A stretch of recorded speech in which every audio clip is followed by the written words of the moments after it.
Welcome to this new how-to.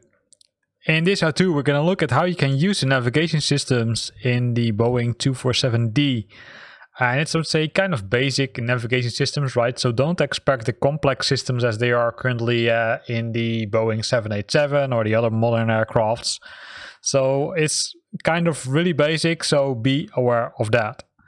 So what we first need to do is we need to see which beacons we're going to use, and to do that you need to use Little Nav Map. Little Nav Map, maybe you know the tool. It's a really nice tool which can be used to schedule flights.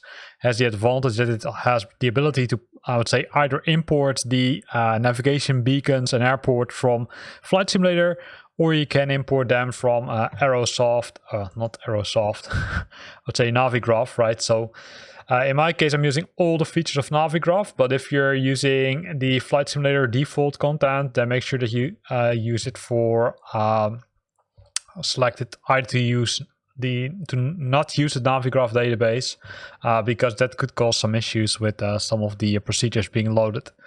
As you can see, I already played around a little bit with it, so let's reset that, right? So let's reset all new flight. So we're going to reset that. The first thing we need to do is we need to load the beacons. And the good thing is that the aircraft comes with a CSV file. And you will find the CSV file in the default installation directory, right? Which is the FS data, Wing 42 Boeing 247D, and then documentation. And there you will find a beacon called a radio station database for Little Nav Map. And there you can download the music stations or the radio range stations. It's mentioned in documentation that you can load both, but I found out that if you only load the radio range stations, that should be enough initially.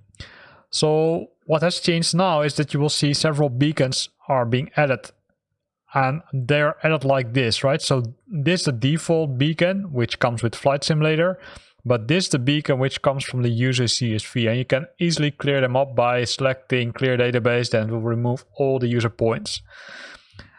So if we select this one, we see a lot of data. We can see, hey, it's the bearing and the distance to the user. We can see the type, which is a TACAN beacon. We can see the identifier, which is Delta Hotel Oscar. We can see 266, and then we see different, I would say, bearings mentioned here. And those are, I would say, the directions in which you can intercept the beacon itself. So keep that in mind, right? So that's, I would say, a lot of useful information which you already can find here. And you need that because if you don't have it, then it becomes, I would say, a little bit problematic if you want to navigate using this aircraft, right? So again, we see the beacon name, then we see the identifier, which is the Morse code that we need to use, then we see the frequency, and then the 4 inbound true headings. That's what they are officially standing for. So in this case, DHO is the name of the beacon, and that will also be done in Morse code if you find the beacon. And that's critical to understand for this, I would say, piece of the tutorial or how-to, because the letters which are mentioned here will not be continuously played. It will be played only once per minute, because this aircraft has, I would say, such a limited system for navigation, due to the fact that it's a really old aircraft. It will continuously play, I would say, a continuous, let's say, frequency of A's from Alpha and N from November. And for those who, I would say, who read the manual or who didn't read the manual, right? So the Morse code for the A is short and then long, and the Morse code for the N from November is long and then short. So ideally, when you're flying to a beacon, you should hear one long continuous beep, which is, I would say, really irritating if you turn up the volume pretty hard. So I would say make sure that you don't turn up the volume for the radio too hard, because then you will get crazy. If you're hearing, I would say, short and then long, then you know that you're, I would say, too much to the left of the beacon, right? So you're kind of off course. If you hear the long and then short, that means that you're, I would say, too much to the right side of the beacon. If you're straight to the beacon, then becomes a one long tone, and we're again mentioned that it will, I would say, stop after 1 minute for a short break. Then it will Morse code the beacon identifier, and then it will continue with the long tone if you're correct, right? So that's how you can use the navigation. So enough talked about that. So we know that the beacon is this one, the DHO, and we know that the frequency is 266. So 266 is the number we need to, I would say, keep in our mind currently. So let's switch to flight simulator, right? So let me resume. Already started the engines, right? So if you don't know how to start the engines, or if you've got issues with it, then have a look at the other tutorial which I created, because I'd say it's kind of nasty.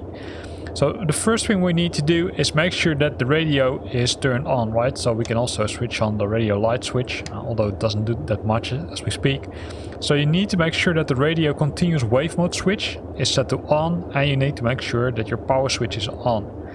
Then on this side you can find the volume, and you can, I'd say, simply turn the radio, I would say, volume lower, or you can switch it higher. Then in this angle, in the right angle, there's the band. And remember that we had the frequency, it was, did you know it? Or do you know it? Well, let's switch quickly back. It was 266, right? So nicely done. So we can use this nice button to move the band. And if I'm zooming a little bit closer, then you will see that the band will change, right? So you've got 5 bands. So you've got band 1, which is from this frequency to this frequency. You've got band 2, which goes from 250 to 350. Then band 3 from 350 to 500. And then we've got band 4, which is 500 to 800. So 520 appears also to be a beacon, but we know that we want to use 266. So we need to move to band 2, and then we can use this button to move the, let's say, move to the correct frequency.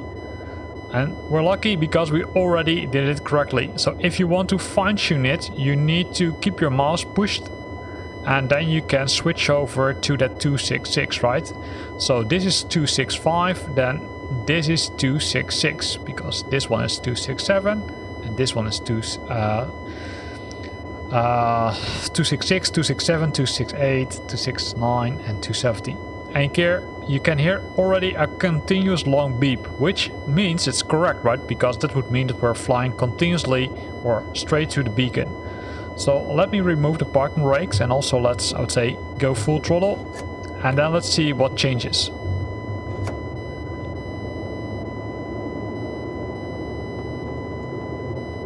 You can already hear a change, right? Because it's not continuous anymore, which means that we're either too much to the left side or too much to the right side, depending on what you hear, right? So keep that in mind. Else you will hear this.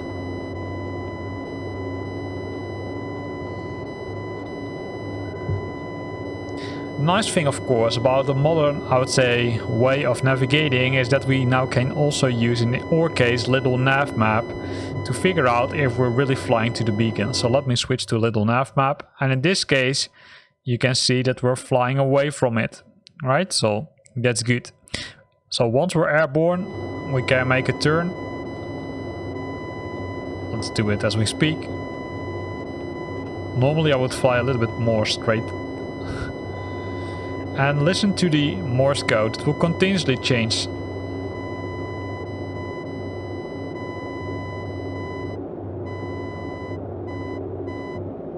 Hear it?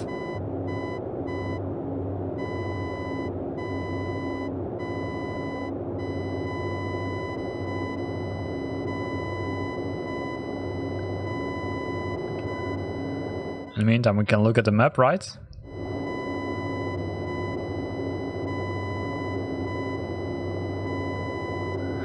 So it will stop every minute, and then it will play the Morse code, which I would say refers to the beacon identifier. So let us align a bit.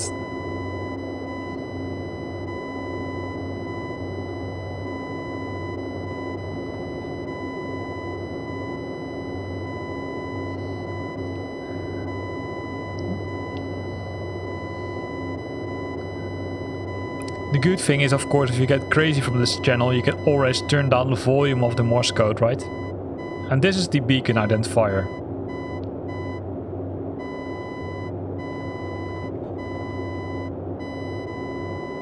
And then it will continue playing the long tone, right? So the long tone simply means, okay, hey, we're going straight to the beacon, or we're going way out of course. And I want to go way out of course because I want to let you hear the difference.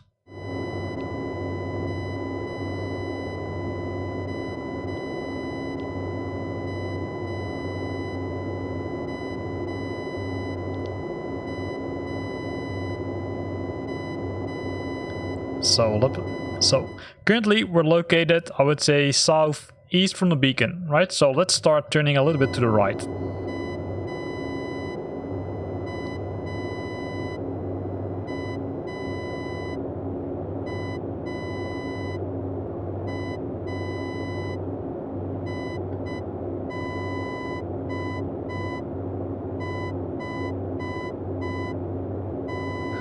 The irritating thing, or the nasty thing, is that it sometimes it's gonna play the identifier, right? So you need to keep an eye on it, or keep an eye.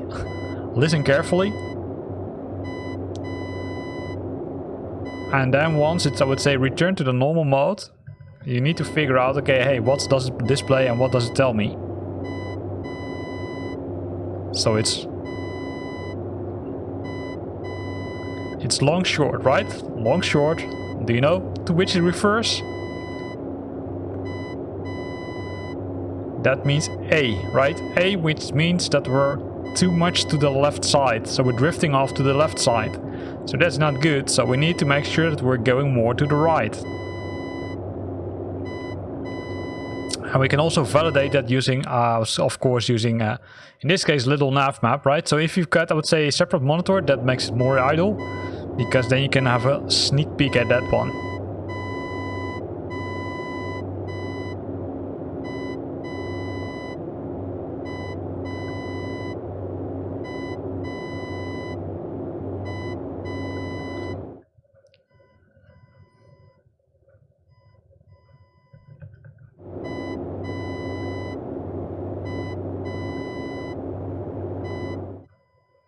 So in our case, we're going almost straight to, but we also need to take into account that the inbound frequency is also different, right? The inbound heading. So if you're coming very close to the beacon, you will hear nothing. Don't be afraid, your radio is still working. This is perfectly normal. This is what they call the drop zone, or the dead zone. And I would say this also described in the manual very clearly, because if you're coming closer to it, or close to the beacon, you will have, I would say, a part of the, let's say, part of your trip, you won't have the radio, right? So it simply means, hey, you're in the dead zone, and if you're in the dead zone, then you won't hear anything. They will call it officially the cone of silence, so be aware of that.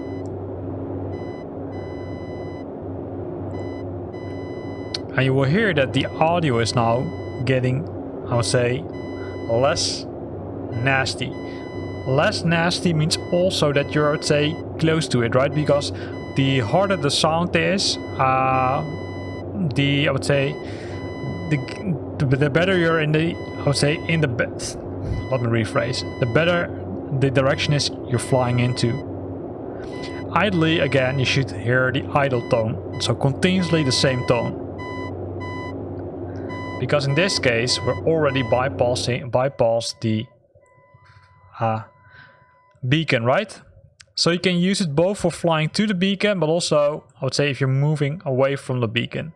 So let's go to the next one, which is 520, which is over here, right? So I'm gonna switch over here, and then first gonna make sure that the aircraft is aligned a little bit better. And then go to the second piece of the aircraft. So what we first need to do is we first need to change the band. Remember, it was 520, so we need to move to this one, band number 5, then zoom a little bit closer, and then we're gonna move, and then here we've got 520, which is the correct one.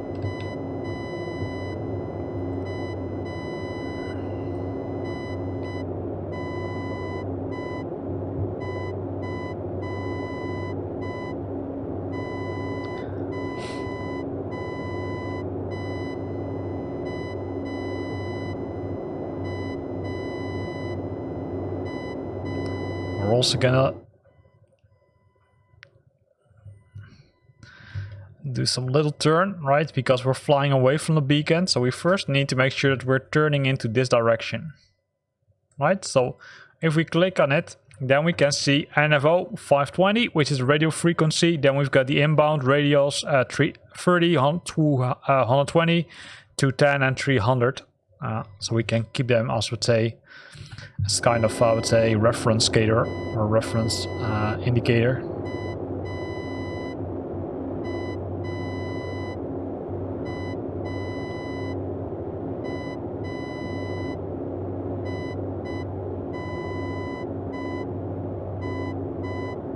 Again, the beacon identifier.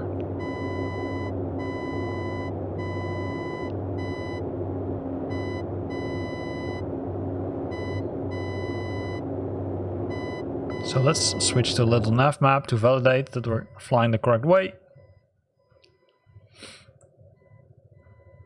We need to go a little bit more to the left.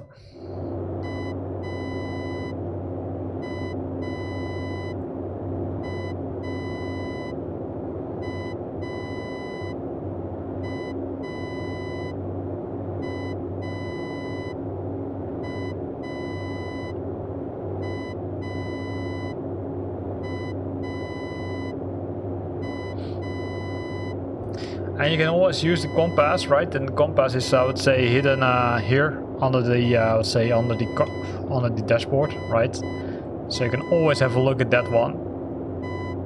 Since we already know that, hey, we need to fly into a direction of 210, 300. Those are the inbound radials, right?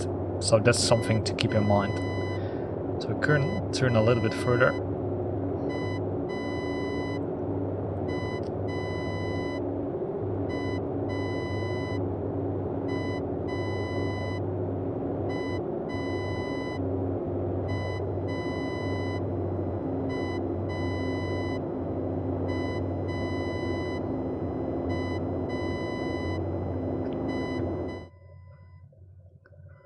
Now we're flying too much to the right, so you can clearly hear it, right? So 300 is not good enough. And you can hear the difference, right? In the Morse code while navigating.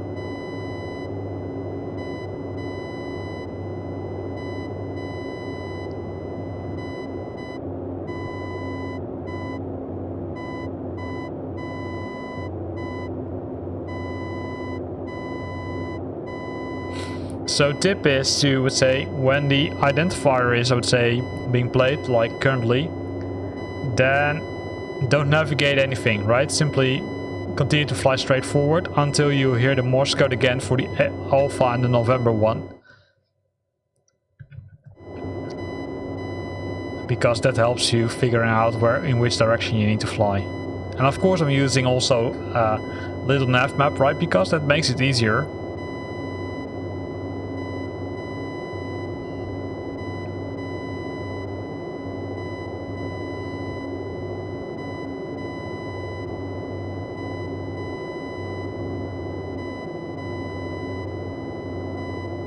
And this is almost a continuous beep, as you can hear. So if we're lucky,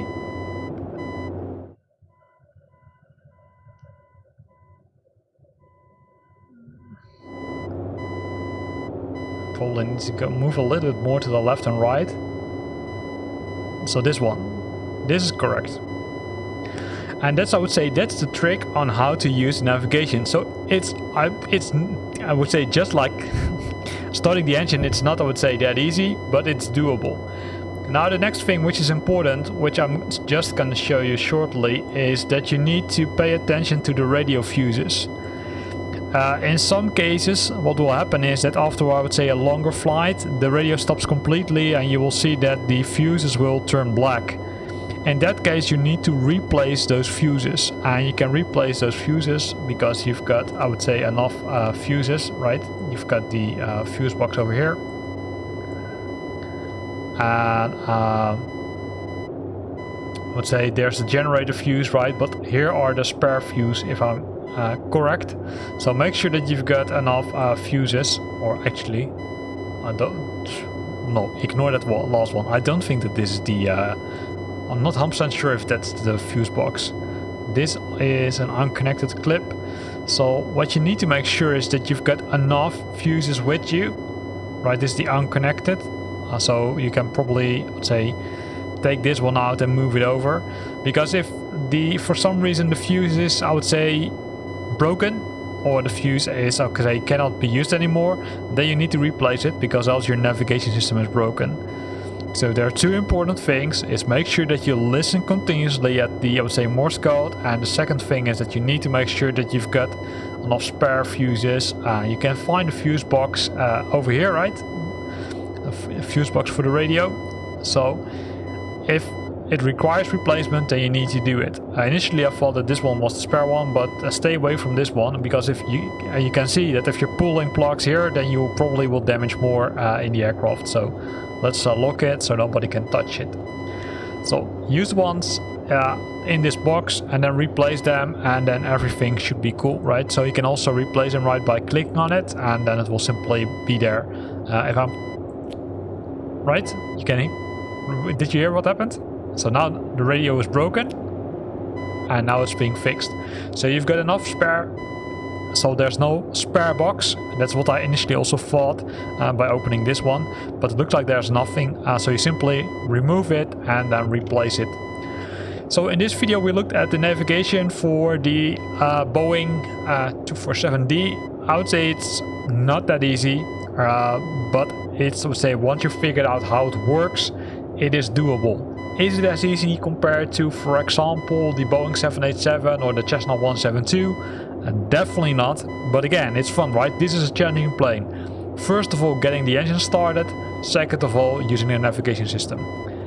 Here ends this video. I hope you liked it. If you liked it, then consider to use the like button. If you got questions or comments, then feel free to post them in the comment box below. And if you want to stay up to date about new videos I'm posting, then make sure that you're subscribing to my channel. Thanks for watching, and see you next time.